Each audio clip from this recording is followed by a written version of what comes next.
chemical reaction and equation. First of all, what is chemical reaction? When two or more reactant are react with each other and we get some new product is called chemical reaction. यानी कि कोई भी आपकी कोई भी दो reactant और या दो से ज्यादा आप कोई भी रिएक्टेंट लो, दो रिएक्टेंट है तो वो दो रिएक्टेंट की एक दूसरे के साथ में रिएक्शन होगी और वहां से आपको क्या मिल जाएगी, एक प्रोडक्ट मिलेगी, उसको हम बोलते हैं केमिकल रिएक्शन। तो कि केमिकल रिएक्शन के अंदर जो भी रिएक्टेंट है और product, reactant and product we called that a chemical compound. तो chemical compound क्या होता है उसके बारे में पहले पढ़ेंगे कि कोई भी chemical compound हो तो कोई भी chemical compound के अंदर सिर्फ दो बात होती है, तो कि एक उसके अंदर होता है कोई भी पॉजिटिव केटायन एंड सेकेंड होता है उसके अंदर एनायन। तो कि सबसे पहले हम केटायन, ऐसे कुछ केटायन है जो हमारी रिएक्शन के अंदर या फिर हमारे जो भी ये टॉपिक के अंदर जो भी इंक्लूड होंगे वैसे कुछ केटायन मैंने यहाँ पे लिखे हैं। तो ये केटायन और एनायन से क्या बनते हैं, तो कि उससे आपका कोई भी केमिकल कंपाउंड है वो बनता है। तो कि केमिकल कंपाउंड में केटायन और एनायन कैसे बनते हैं, तो कि सबसे पहले हमें ये भी पता होना चाहिए कि केटायन और एनायन है वो कैसे बनते हैं। तो कि कोई भी एटम लो, तो कि मान लो कि हमें कोई भी एटम मिला है सोडियम, हम कोई भी सोडियम एटम हम ले रहे हैं, तो कि सोडियम है तो कि सोडियम एटम है तो उसका कोई भी एटॉमिक नंबर भी होगा, तो कि सोडियम एटम है उसका एटॉमिक नंबर है 11। तो कि जो भी यहाँ पे हम पॉजिटिव नेगेटिव चार्ज ले रहे हैं वो क्या है, तो कि उसकी वैलेंसी हम बता रहे हैं। तो कि वैलेंसी क्या होती है, तो कि आप सबको पता है कि कोई भी एटम होता है, तो कि कोई भी एटम के अंदर एक होता है न्यूक्लियस, न्यूक्लियस के ऊपर होती है सेल, और इस सेल के अंदर जो भी लास्ट वाली सेल है, जो भी लास्ट नंबर सेल, उसको हम बोलते हैं वैलेंस सेल। और वैलेंस सेल में जो भी इलेक्ट्रॉन प्रेजेंट है, जितने भी इलेक्ट्रॉन प्रेजेंट है उसको बोलते हैं वैलेंसी। तो कि मानो कि हम सोडियम 11 है, तो कि उसकी फर्स्ट सेल में आपके 2 इलेक्ट्रॉन फिल हो गए, उसके बाद में सेकेंड सेल होगी तो उसके अंदर 8 हो गए, 2 और 8 10 हो गए, उसके बाद में इसके बाद में क्या बचा, तो कि 1 इलेक्ट्रॉन। तो कि number of electron and number of proton we call atomic number. Atomic number हम किसको बोलते हैं कि कोई भी एटम के अंदर नंबर ऑफ इलेक्ट्रॉन और प्रोटॉन कितने प्रेजेंट है उसको हम क्या बोलते हैं, तो कि एटॉमिक नंबर बोलते हैं। तो कि यहाँ पे हम देखते हैं कि ये आपकी फर्स्ट सेल में 2 इलेक्ट्रॉन, सेकेंड सेल में कितने हैं 8 इलेक्ट्रॉन, और लास्ट सेल में आपके कितने इलेक्ट्रॉन है 1 इलेक्ट्रॉन। यहाँ पे ये इसके पास में 1 इलेक्ट्रॉन है, तो कि हमें पता है कि जिसके भी वैलेंस शेल के अंदर 1, 2 और 3 इलेक्ट्रॉन होते हैं वो क्या करता है, तो कि वो अपने इलेक्ट्रॉन है वो लूज करता है। तो कि वो अपने इलेक्ट्रॉन लूज करते हैं, इसीलिए उसके ऊपर चार्ज कौन सा हम लिखते हैं, तो कि पॉजिटिव चार्ज। यानी कि कोई भी ऐसा एटम जो इलेक्ट्रॉन लूज करता है, यानी कि इसने क्या किया, तो कि 1 इलेक्ट्रॉन लूज करेगा और अपनी जो भी ऑक्टेव्स रूल के हिसाब से अपनी जो भी अष्टक है उसको कंप्लीट कर देगा, अपनी जो भी वैलेंस शेल के अंदर ये स्टेबिलिटी बताएगा। तो कि यहाँ पे क्या है कि 1, 2 और 3 इलेक्ट्रॉन अगर जिसके अंदर भी प्रेजेंट है, तो कि वो क्या कर देगी कि अपने इलेक्ट्रॉन लूज कर देगी, इसी हिसाब से हम उसके अंदर क्या लगाते हैं पॉजिटिव चार्ज। अगर कोई भी ऐसा एटम है कि उसके अंदर 4, 5, 6, 7 इलेक्ट्रॉन है, तो वो क्या कर देगा कि 4, 5, 6, 7 इलेक्ट्रॉन होंगे, तो वो क्या करेगा, तो कि इलेक्ट्रॉन करेगा गेन, और इसी वजह से हम उसके ऊपर चार्ज क्या लगाते हैं, नेगेटिव चार्ज है वो लगाते हैं। तो कि यहाँ पे पॉजिटिव मतलब कि केटायन, पॉजिटिव आयन और एनायन कैसे बनते हैं उसके बारे में आप सबको पता चल गया। अभी हम देखते हैं कि केटायन है, कुछ मैंने ऐसे केटायन और एनायन लिखे तो उसके हम अभी नाम देखेंगे। तो देखो यहाँ पे हमारा जो भी फर्स्ट केटायन है, तो कि फर्स्ट केटायन है वो क्या है H+ है, और उसको हम क्या बोलते हैं हाइड्रोजन। हाइड्रोजन अगर हमें कोई भी कंपाउंड की नेमिंग करनी है, देखो मानो कि आपको यहाँ पे ऐसा दिया कि K दिया है और उसके साथ में OH- दिया है, तो आपका कंपाउंड क्या बनेगा KOH। तो कि इसका नाम क्या होगा, तो कि वो नाम हमें कैसे लिखना है और ये कंपाउंड कैसे बनता है। तो कि हमें पता है कि 9th स्टैंडर्ड में हमने पढ़ा है कि K पर पॉजिटिव चार्ज होता है, इसके पर -1, इसके ऊपर +1, तो क्या होगा कि ये 1 है वो यहाँ पे चला जाएगा, ये 1 यहाँ पे चला जाएगा, इसीलिए यहाँ पे क्या बनेगा KOH। अगर आपको कोई भी ऐसा कंपाउंड दिया है कि Mg+2 दिया है और आपको उसके साथ में दिया है Cl-, तो यहाँ पे जो भी कंपाउंड होगा वो क्या बनेगा, तो कि ये 2 है वो इस Cl के पास में चला जाएगा, यहाँ पे 1 है वो इस Mg के पास में चला जाएगा और आपका कंपाउंड कौन सा बनेगा MgCl2। तो कि ऐसे हम क्या बनाते हैं कंपाउंड बनाते हैं। अभी इस कंपाउंड की नेमिंग कैसे करोगे, तो कि यहाँ पे Mg है वो मेटल है उसको हम बोलते हैं मैग्नीशियम। Cl में आपका अगर सिर्फ एटम हो तो उसको आप बोलते हो Cl2 और यहाँ पे Cl-1, तो कि इसीलिए हम यहाँ पे नाम क्या लिखेंगे क्लोराइड, तो कि इसका नाम क्या होगा मैग्नीशियम क्लोराइड। वैसे ही हमारा फर्स्ट केटायन है, फर्स्ट केटायन का नाम क्या होगा हाइड्रोजन। देन सेकंड है Na+, उसको हम क्या बोलेंगे सोडियम। देन थर्ड है K+, उसको हम क्या बोलेंगे potassium. Then lithium, then calcium, then magnesium, then ferrous और iron, then Zn+2 zinc, Copper+2 copper, cuprous और NH4+ एमोनियम, Fe+3 फेरिक और आयरन 3, Copper+3 क्यूप्रिक और कॉपर 3। देन एनायन के नेमिंग में देखते हैं कि एनायन के नेमिंग में फर्स्ट आपको दिया है Cl- chloride, fluoride, iodide, bromide, then it is called SO4- sulphate. अगर आपका यहाँ पे आगे लिखा है H तो उसका नाम होगा हाइड्रोजन सल्फेट और another name of this compound is bisulphate. Then है कार्बोनेट, हाइड्रोजन कार्बोनेट और bicarbonate. Then OH-1 means hydroxide. अभी हम जो भी कंपाउंड है जो कि कोई कंपाउंड बनाते हैं और कंपाउंड के नेमिंग करना स्टार्ट करते हैं। तो कि फर्स्ट एग्जांपल हम लेते हैं कि कैल्शियम+2 और आपको दिया है Cl-1, तो कंपाउंड कौन सा बनेगा Ca, ये 2 यहाँ पे, ये 1 यहाँ पे, CaCl2 कैल्शियम क्लोराइड। उसके बाद में आपको दिया है NaOH, तो सोडियम हाइड्रोक्साइड। देन आपको दिया है K2SO4 potassium sulfate. Here another one cation is the aluminium+3. It is called aluminium. This aluminium अगर आपको दिया है aluminium+3 CO3-2, कंपाउंड कौन सा बनेगा aluminium+3, ये 3 आपका यहाँ पे, ये 2 यहाँ पे, तो बनेगा क्या Al2CO3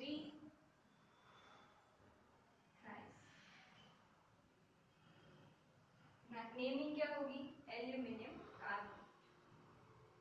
तो यहाँ पे हमने क्या देखा कि केटायन कोई भी केमिकल रिएक्शन है, केमिकल रिएक्शन के अंदर जो भी रिएक्टेंट यूज होते हैं, जो भी प्रोडक्ट यूज होती है उसको हम बोलते हैं केमिकल कंपाउंड। उसकी कोई भी केमिकल फॉर्मूला लिखनी है तो वो केमिकल फॉर्मूला आप कैसे लिखोगे उसके बारे में हमने अभी पढ़ा। अभी हम स्टार्ट करेंगे कि केमिकल रिएक्शन में आपकी जो भी फर्स्ट केमिकल रिएक्शन में आपका जो भी फर्स्ट क्वेश्चन है वो क्या है, तो कि केमिकल रिएक्शन किसको बोलते हैं।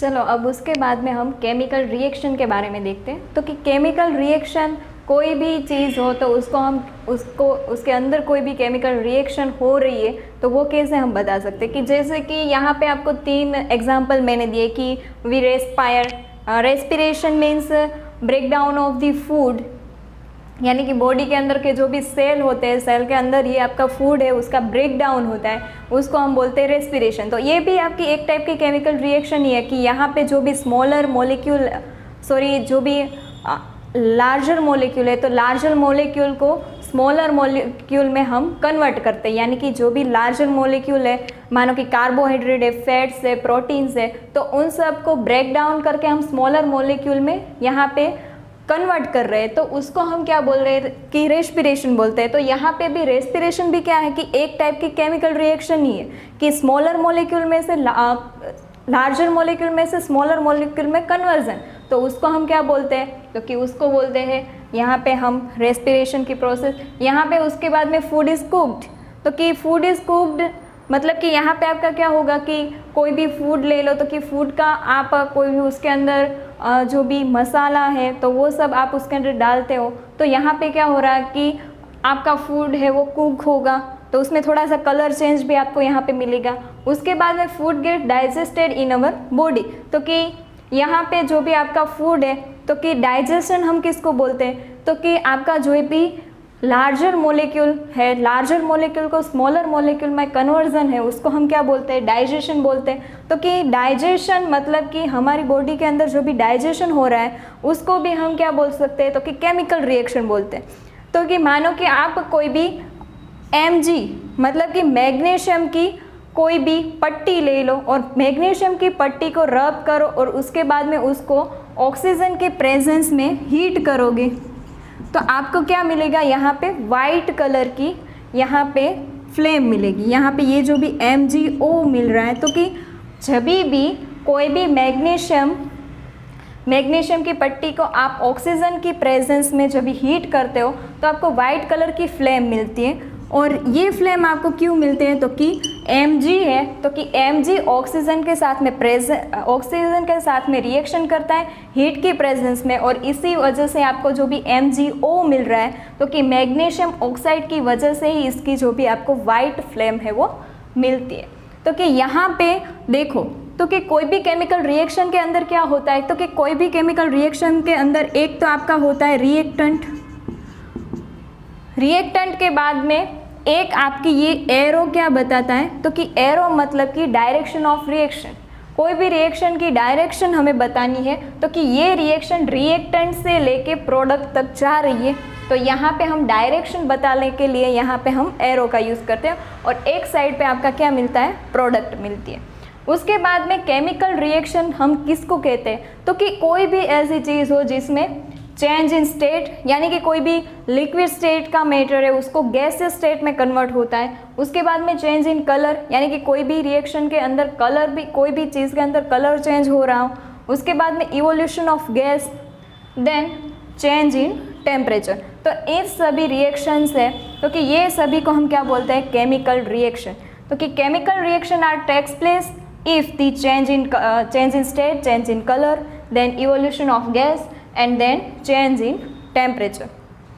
Then our next topic is how to balance any chemical reaction.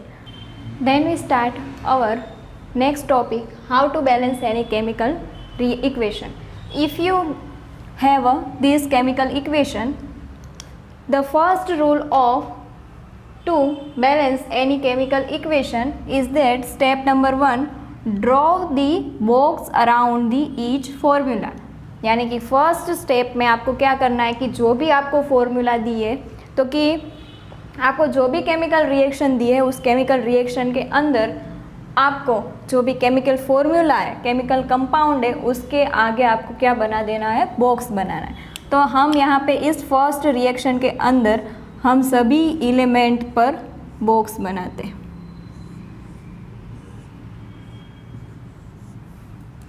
Box बना देने के बाद आपका सेकेंड स्टेप है, list the different number of element present in the unbalanced reaction. यानी कि यहाँ पे आपकी ये रिएक्शन अनबैलेंस्ड है। क्यों अनबैलेंस्ड है, तो कि आप सबको पता है कि जितने भी एटम आपके रिएक्टेंट के साइड में होने चाहिए उतने ही रिएक्टेंट आपके प्रोडक्ट के साइड में, यानी कि जितने भी नंबर ऑफ एटम रिएक्टेंट के उतने ही नंबर ऑफ एटम आपके प्रोडक्ट के होने चाहिए। लेकिन यहाँ पे आप देखो कि Fe इस साइड पे सिर्फ एक है, इस साइड पे Fe कितना है, 3 Fe है। तो कि यहाँ पे ये आपकी जो भी रिएक्शन है उसमें नंबर ऑफ एटम है दोनों साइड पे अनबैलेंस्ड है, इसीलिए हम इस इक्वेशन को क्या बोलेंगे, अनबैलेंस्ड इक्वेशन। अगर दोनों साइड पे जो भी नंबर ऑफ एटम है रिएक्टेंट के और प्रोडक्ट के एटम दोनों साइड पे अगर सेम नंबर के होते तो उसको हम बोलते बैलेंस्ड केमिकल इक्वेशन। लेकिन यहाँ पे आप देख रहे हैं कि दोनों साइड पे जो भी आपके नंबर ऑफ एलिमेंट है, तो कि नंबर ऑफ एलिमेंट दोनों साइड पे, एक साइड पे ज़्यादा एक साइड पे कम है, इसलिए हम इसको क्या बोलते हैं, unbalanced chemical equation.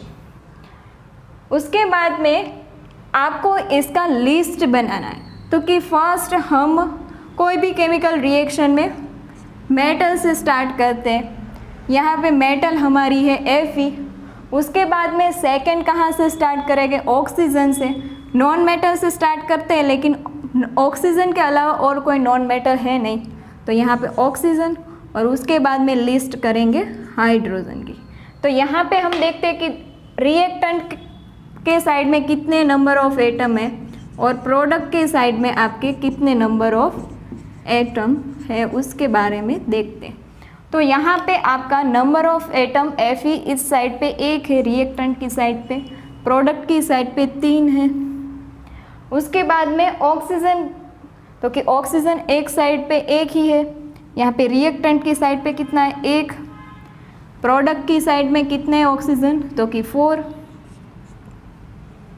Then start the balancing with compound that containing the maximum number of atom. Sorry, एक यहाँ पे हाइड्रोजन रह गया, तो कि हाइड्रोजन दोनों साइड पे 2-2 है।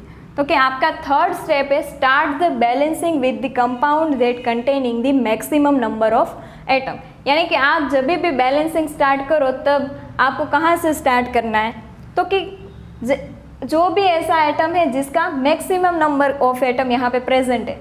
तो कि यहाँ पे एक आपका है ऑक्सीजन है, तो कि ऑक्सीजन को पहले बैलेंस करते हैं। तो कि यहाँ पे इस साइड पे ऑक्सीजन 4 है, इस साइड पे ऑक्सीजन सिर्फ 1 है, तो यहाँ पे हम लिख सकते हैं 4। तो दोनों साइड पे हो गया 4-4 ऑक्सीजन बैलेंस, ये हो गया। अभी देखो एक रूल आपका ये है कि आप कभी भी ये 4 है उसको यहाँ पे इस H2O है उसके पीछे आप नहीं लगा सकते हो, यहाँ पे आप कभी भी 4 लगा सकते नहीं हो। अगर आपको लगाना है तो ये आपने जो भी ब्रैकेट बनाया उसके आगे की जो भी स्पेस है वहाँ पे ही आप जो भी नंबरिंग है वो आप ज़्यादा इंक्रीज या फिर डिक्रीज कर सकते हो। लेकिन यहाँ पे इस जो भी केमिकल फॉर्मूला है, केमिकल फॉर्मूला में आप कोई भी चेंज कर सकते नहीं हो। जितनी भी जैसी भी केमिकल फॉर्मूला है तो केमिकल फॉर्मूला में आपको कोई भी नंबर ऐड नहीं करना है और कोई भी नंबर आपको रिमूव नहीं करना है। सिर्फ आपको कहाँ पे लिखना है कि यहाँ पे जो भी केमिकल फॉर्मूला दी है उसका जो हमने ब्रैकेट बनाया उसके आगे आपको जितनी भी नंबरिंग करनी है उतनी नंबरिंग आप कर सकते हो। तो यहाँ पे हमारा जो भी फर्स्ट में हमने बैलेंसिंग स्टार्ट कर दी, तो यहाँ पे हमने देखा कि हाइड्रोजन है। यहाँ पे आपको फिर से एक नया जो भी टेबल है वो बनाना पड़ेगा, मैं आपको यहाँ पे फिर से बता देती हूँ। तो यहाँ पे हमारा दोनों साइड पे ऑक्सीजन और हाइड्रोजन, देखो यहाँ पे हाइड्रोजन कितने हमारे पास में है, तो कि 8 हाइड्रोजन है रिएक्टेंट की साइड पे, और इस साइड पे कितने हाइड्रोजन है, तो कि 2 हाइड्रोजन है। ऑक्सीजन कितने हमारे पास में, तो कि ऑक्सीजन 4 है, इस साइड पे भी ऑक्सीजन 4 है। उसके बाद में Fe यहाँ पे 1 Fe है और इस साइड पे Fe 3। उसके बाद में हम करते हैं कि यहाँ पे 3 Fe है, तो यहाँ पे भी हम 3 लगा सकते हैं। तो फिर से एक नया आप टेबल बनाओ और उसके अंदर यहाँ पे Fe1 था, हमने यहाँ पे 3 लगाया, तो आपका कितना Fe बन जाएगा 3।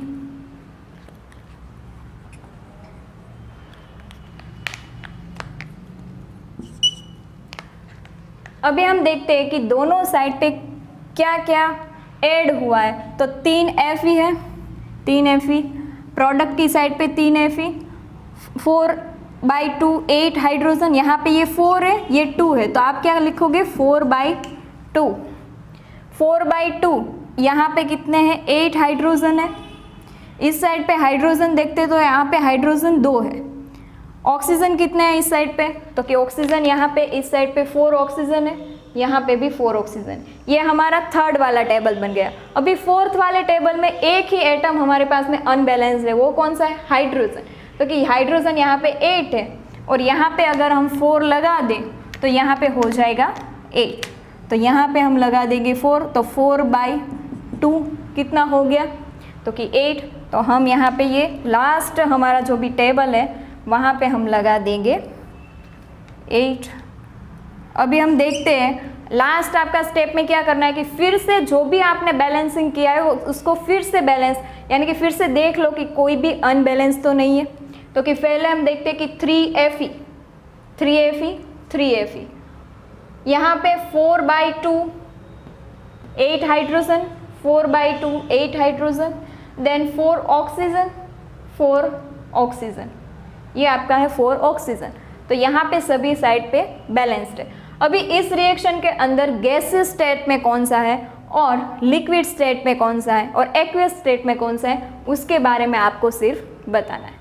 तो ये आपकी हो गई कोई भी बैलेंस रिएक्शन है, बैलेंस्ड केमिकल कोई भी इक्वेशन है, उसको बैलेंसिंग कैसे करते हैं। तो कि यहाँ पे Fe है वो मेटल फॉर्म में जनरली होता है, तो कि मेटल फॉर्म में होगा तो यहाँ पे सॉलिड आएगा। H2 लिक्विड फॉर्म में होगा, Fe3O4 होगा वो आपका एक्वियस और H2 है वो गैस फॉर्म में। तो ये आपकी हो गई balanced chemical equation.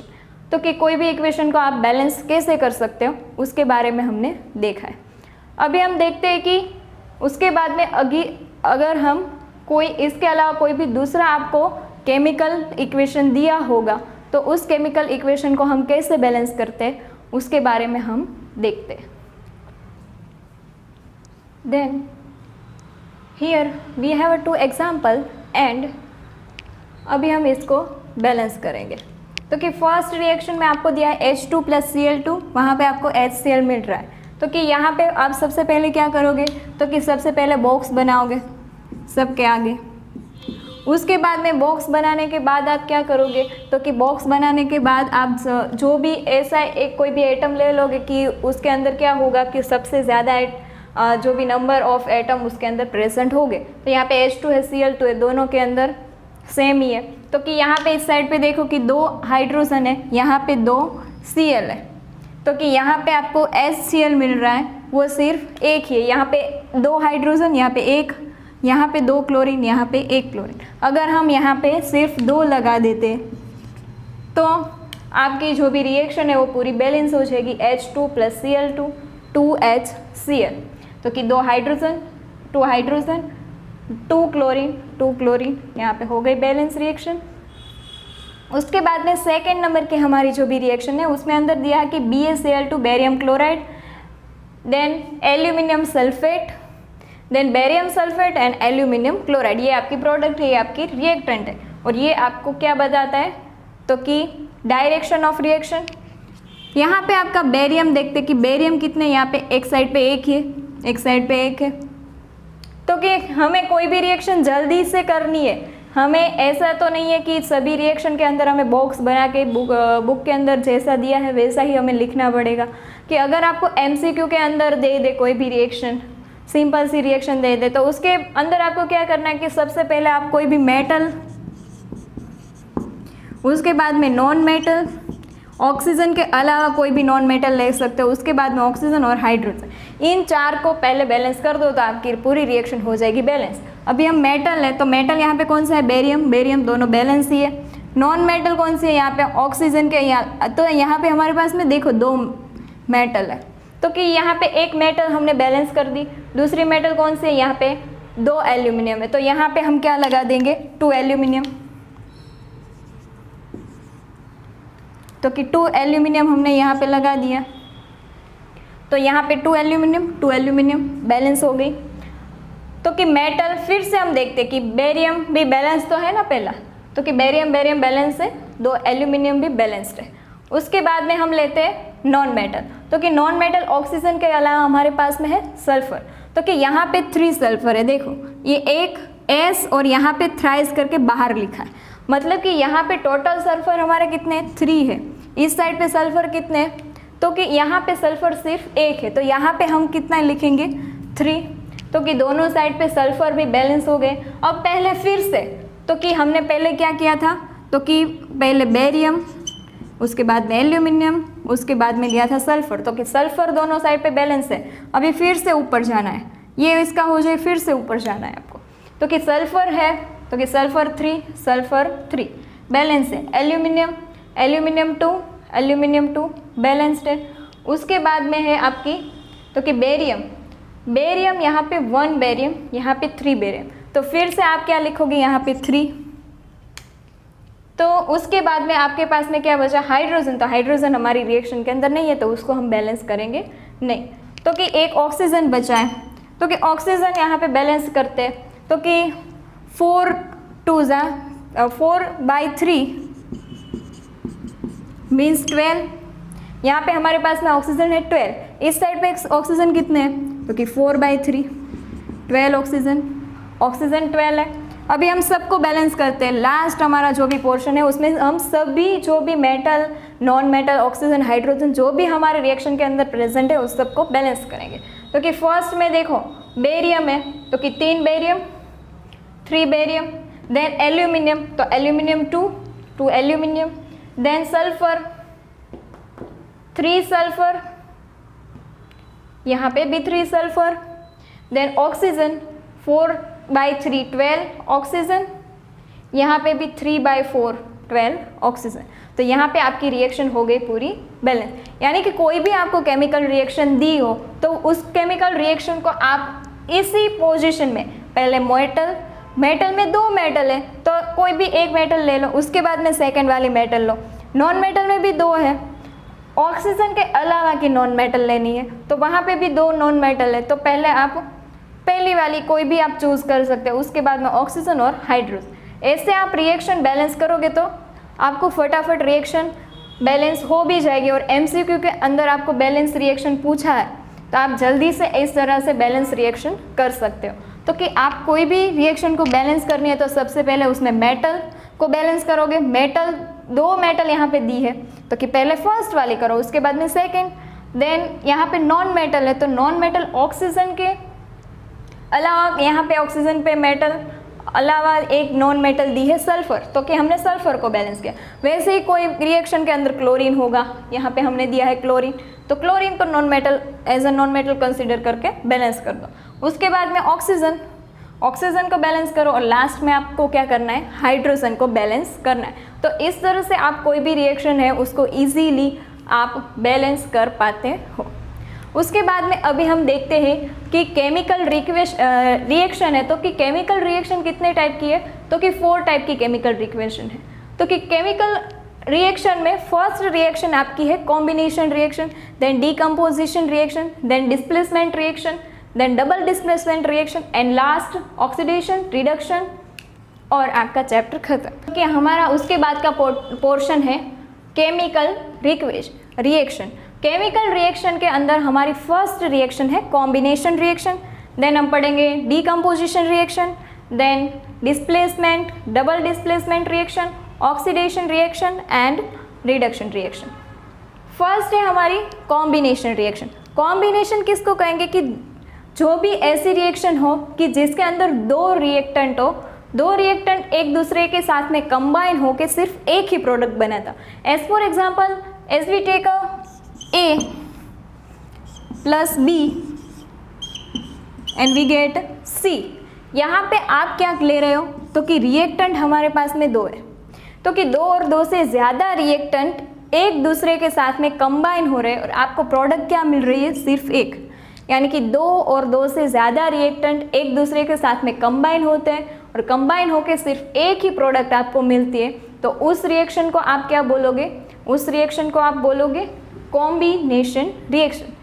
First example is the CaO plus H2O it give, तो यहाँ पे आपका कैल्शियम +2, तो कि कैल्शियम और आपके पास में क्या है, तो कि OH twice calcium hydroxide, it is called quicklime it is slacked lime. Calcium oxide is react with water and we get calcium hydroxide. This calcium oxide, when this calcium oxide is react with water, it give some heat. यानी कि ऐसी कोई भी reaction हो जिसके अंदर heat release होती हो, रिएक्शन के अंदर हीट रिलीज होती हो, तो उस रिएक्शन को हम क्या बोलेंगे? Exothermic reaction. यानी कि जब भी आप कैल्शियम ऑक्साइड को कोई भी बीकर के अंदर लो और बीकर के अंदर आप पानी और कैल्शियम ऑक्साइड को दोनों को साथ में मिलाओ, तो आपको क्या मिलेगा वहाँ पे? तो कि आपको यहाँ पे हीट रिलीज होती है, इसीलिए आपको यहाँ पे जो भी बीकर है वो थोड़ा सा गर्म लगेगा। क्यों लगेगा? क्योंकि यहाँ पे आपकी हीट है वो रिलीज हो रही है। यहाँ पे कैल्शियम ऑक्साइड और वाटर के बीच में रिएक्शन होके आपको जो भी यहाँ पे कैल्शियम हाइड्रोक्साइड मिलता है उसके साथ में हीट भी रिलीज होती है, और उसी वजह से उस बीकर को आपको कैसा लगता है कि वो आपको बीकर गर्म लगता है। और इस रिएक्शन को हम क्या बोलते हैं? Exothermic reaction. यानी कि कोई भी ऐसी रिएक्शन कि जिसके अंदर आपकी हीट रिलीज होती है, तो कि उस रिएक्शन को हम एक्सोथर्मिक रिएक्शन बोलते हैं। उसके बाद में आपको एक दूसरा एग्जाम्पल दिया है कि कार्बन हो, कार्बन की हम अगर ऑक्सीजन के प्रेजेंस में रिएक्शन करवाते हैं तो आपका क्या होता है? तो कि कार्बन डाइऑक्साइड मिलता है प्लस हीट रिलीज होती है। उसके बाद में burning of methane. When methane is react with oxygen in atmosphere and that give CO2 plus H2. Carbon plus oxygen, carbon dioxide plus heat, CH4 methane plus oxygen, carbon dioxide plus water plus heat. तो कि ये आपकी हो गई combination reaction.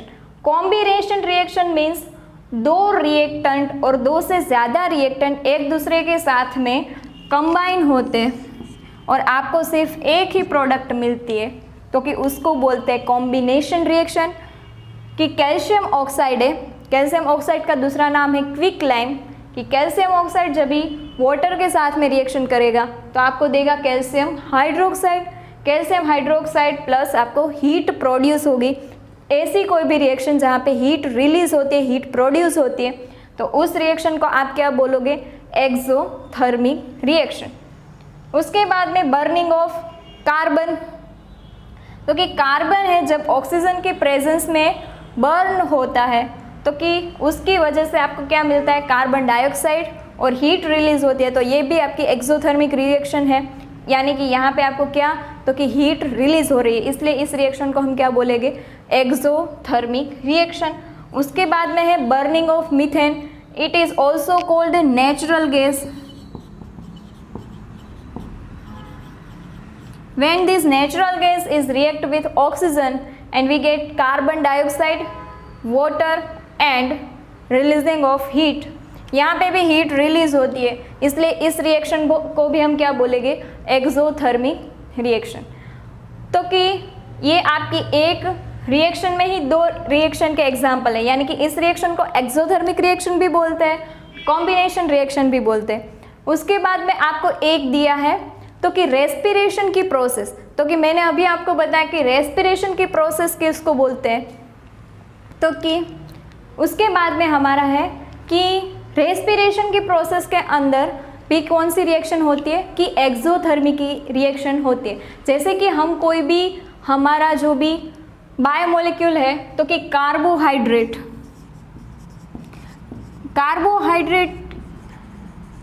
के दो form होते हैं।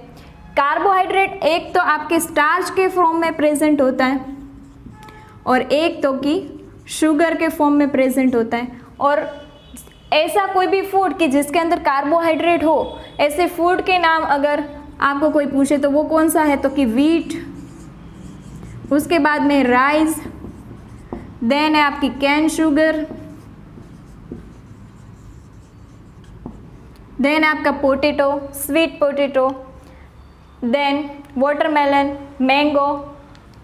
तो ये सभी के अंदर क्या प्रेजेंट होता है? कार्बोहाइड्रेट प्रेजेंट होता है, यानी कि मैक्सिमम अमाउंट में इसके अंदर क्या होता है? कार्बोहाइड्रेट प्रेजेंट होता है। और ये कार्बोहाइड्रेट आपके दो फॉर्म में होता है, या तो स्टार्च के फॉर्म में या फिर शुगर के फॉर्म में। तो कि रेस्पिरेशन के प्रोसेस के अंदर क्या होता है? तो कि ये आपका जो भी कार्बोहाइड्रेट है वो कार्बोहाइड्रेट का क्या होता है? तो कि कार्बोहाइड्रेट एक लार्जर मॉलिक्यूल है, लार्जर मॉलिक्यूल का स्मॉलर मॉलिक्यूल में कन्वर्जन होता है, उसको हम क्या बोलते हैं? रेस्पिरेशन, यानी कि ब्रेक डाउन ऑफ फूड, उसको हम क्या बोलते हैं? रेस्पिरेशन। यानी कि कोई भी सेल है, सेल के अंदर जो भी फूड है उसका ब्रेक डाउन होता है, उसको हम बोलते हैं रेस्पिरेशन। तो कि यहाँ पे हम लेते हैं कार्बोहाइड्रेट। तो कि कार्बोहाइड्रेट एज ए कोई भी आपकी प्लांट है, तो कि प्लांट क्या करती है कि फोटोसिंथेसिस के रिएक्शन के थ्रू आपका कोई भी फूड बनाती है, वो कौन से फॉर्म में होता है? कि ग्लूकोज, हम उसको बोलते हैं ग्लूकोज। तो कि ग्लूकोज की रिएक्शन आपकी बॉडी के अंदर कैसे होगी? कि हमने कोई भी फूड ईट किया है, कि हमने कोई भी फूड खाया है, तो कि उसके अंदर ग्लूकोज प्रेजेंट होता है। तो कि ग्लूकोज जब भी बॉडी के अंदर जाएगा तो उसकी क्या रिएक्शन होगी? तो कि रेस्पिरेशन की प्रोसेस होगी ग्लूकोज के ऊपर। तो कि ये ग्लूकोज आपका जब भी ऑक्सीजन के साथ में रिएक्शन करेगा तो आपको क्या मिलेगा? तो कि यहाँ पे आपको एक मिलेगा carbon dioxide plus water plus heat. यहाँ पे आपकी हीट रिलीज होती है, तो इस रिएक्शन को भी हम क्या बोलते हैं? Exothermic reaction.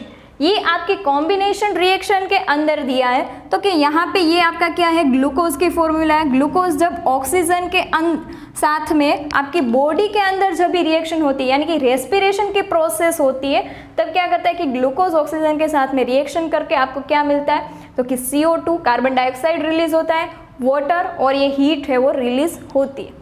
तो यहाँ पे आप देखते हो तो कि C6H12O6 है, तो कि यहाँ पे आपको रिएक्शन अनबैलेंस लग रही है, तो कि उसको बैलेंस करनी है।